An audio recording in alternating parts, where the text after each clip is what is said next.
We don't hear much about the Chevrolet Yeoman these days, and that's hardly surprising. Produced only in 1958, it stands as one of the shortest-lived nameplates in Chevrolet's long and storied history. A one-year wonder that came and went in the blink of an eye. Yet for those who appreciate the nuances of post-war American automobiles, the Yeoman is a rare and fascinating footnote in the evolution of the station wagon, a type of car that once defined the American family and the suburban dream. One of these seldom-seen survivors recently surfaced in Spokane, Washington, and the mere sight of it is as uncommon as the model itself. To understand the Yeoman's place in Chevrolet's hierarchy, one must first step back into the closing years of the 1950s. America was booming, suburbia was spreading, and car buyers were hungry for style and substance in equal measure. The Tri-5 Chevrolets, produced from 1955 through 1957, had been a massive success, cementing Chevrolet's image as a brand that could deliver affordable performance and glamour for the masses. But time moves quickly in Detroit, and by 1958, the competition had become fierce. Ford and Plymouth were rolling out sleek, futuristic new models, and Chevrolet knew it couldn't rest on its laurels. The Tri-5 era gave way to a completely redesigned lineup that would mark the dawn of a new styling language. Lower, longer, heavier, and more flamboyant. The 1958 Chevrolet lineup introduced a more sculpted, curvaceous body design that reflected the growing obsession with jet age motifs and luxury cues. It was a transitional year not just aesthetically, but mechanically as well. Chevrolet shifted its full-size models to a new X-frame chassis, designed to allow for a lower ride height without sacrificing interior space. The move gave these cars a distinctive road-hugging stance that looked modern and sophisticated at the time. Within this redesigned universe, the company organized its offerings in a clearer hierarchy of trim and prestige. The long-running Bel Air continued as the mid-level model, the new Impala debuted as the luxury Halo atop the range, and the Biscayne replaced the former 210 series. At the bottom of the ladder sat the Del Rey, aimed squarely at the budget-conscious buyer. But as was common in the 1950s, Chevrolet didn't stop with sedans and coupes. It also built a family of station wagons designed to match each trim level, catering to the growing number of Americans who needed utility but didn't want to sacrifice style. The Nomad, once a two-door icon of the Tri-5 years, returned in 1958 as a more practical four-door wagon at the top of the wagon lineup. Below it was the Brookwood, which served as the mid-tier offering. And finally, there was the Yeoman, a name that sounded workmanlike and appropriately so.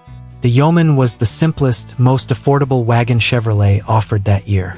Available as both a four-door and a two-door, the Yeoman was based on the Del Rey series, which meant that it was stripped of much of the chrome and ornamentation that defined its pricier siblings.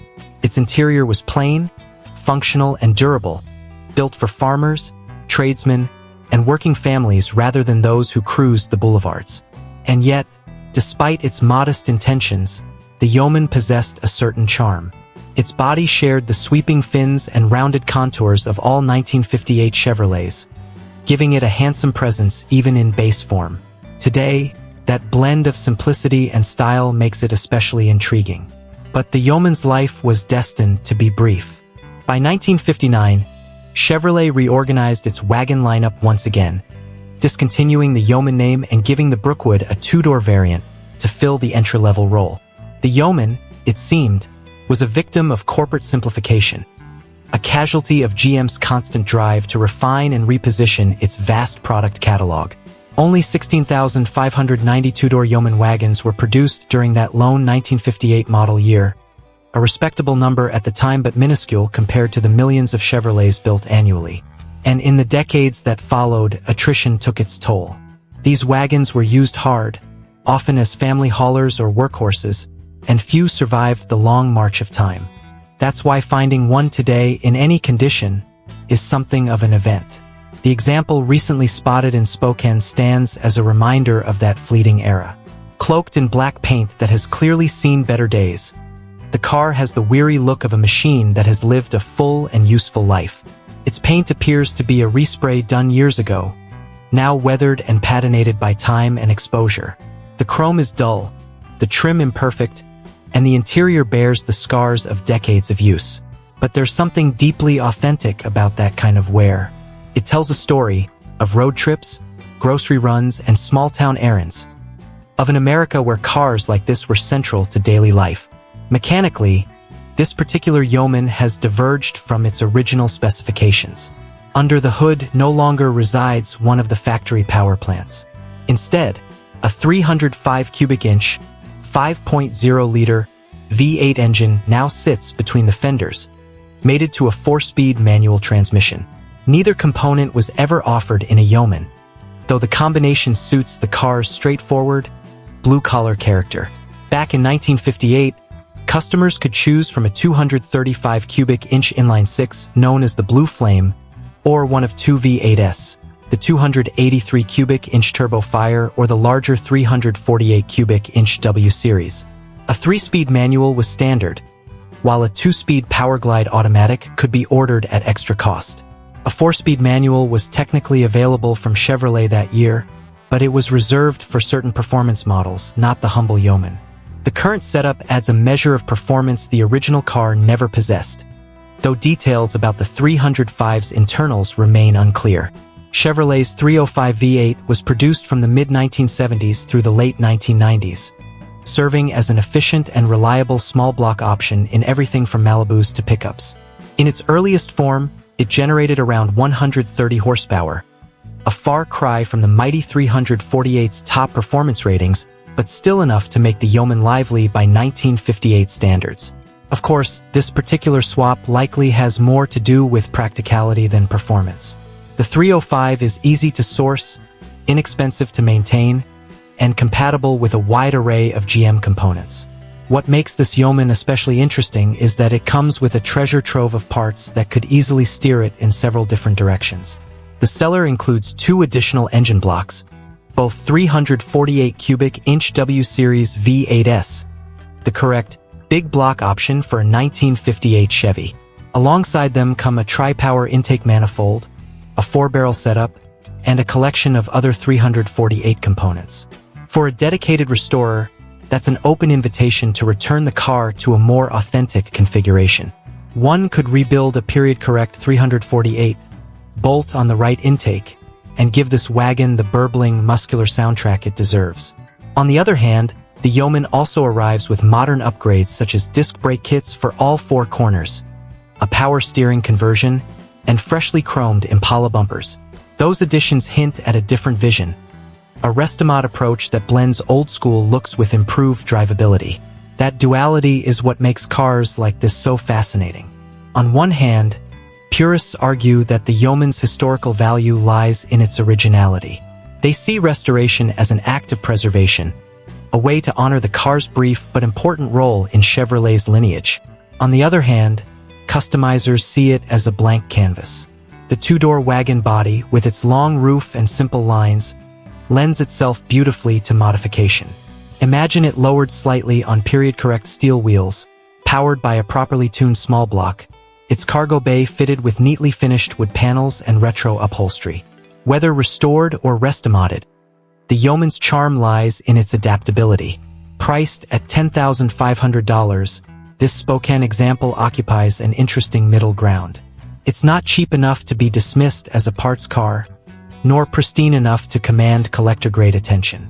But it's running, driving, and largely complete, a solid foundation for whichever path its next owner chooses.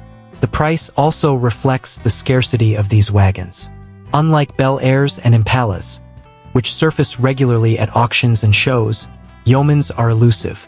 Try finding another one, especially in 2-door form, and you'll understand why even rough examples draw interest. Part of the Yeoman's allure comes from what it represents in Chevrolet's broader story. In 1958, the brand was undergoing a philosophical shift. The days of minimalist, purely functional vehicles were fading fast. Luxury was trickling down the lineup, chrome was spreading like wildfire, and even base models carried a degree of flair. The Yeoman was, in a sense, the last of an older breed, a utilitarian vehicle that prioritized purpose over polish. Its plain Jane trim, painted steel interior panels, and lack of frills made it an honest machine, designed to haul more than impress. but its very simplicity now gives it an authenticity that many collectors find irresistible.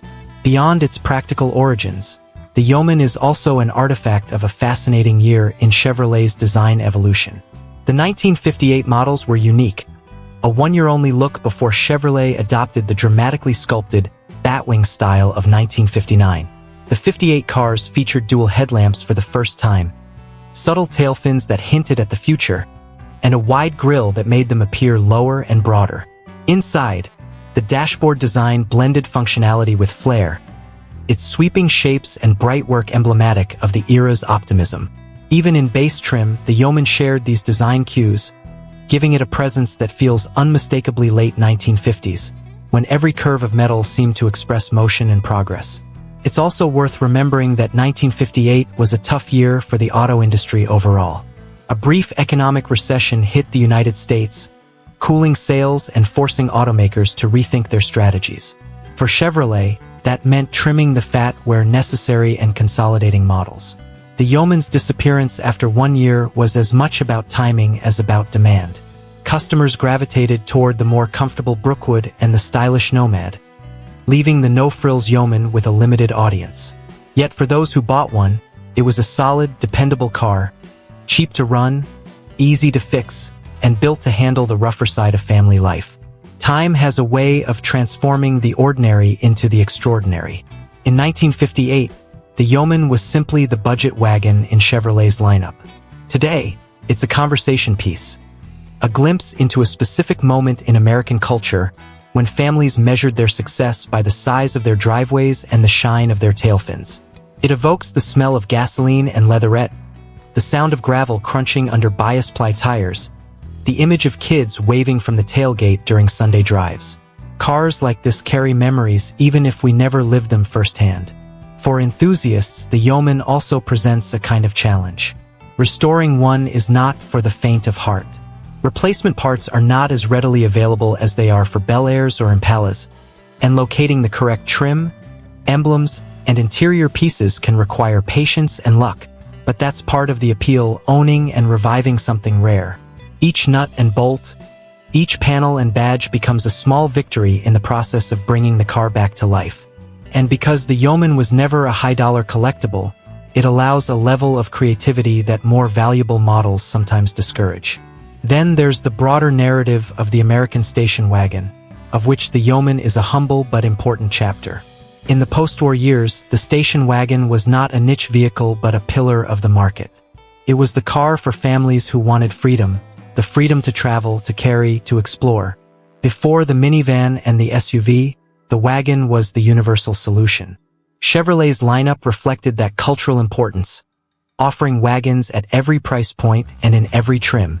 The Yeoman was the blue-collar representative of that tribe, proof that even the working man could own a car capable of hauling the kids, the dog, and the family vacation luggage in one go.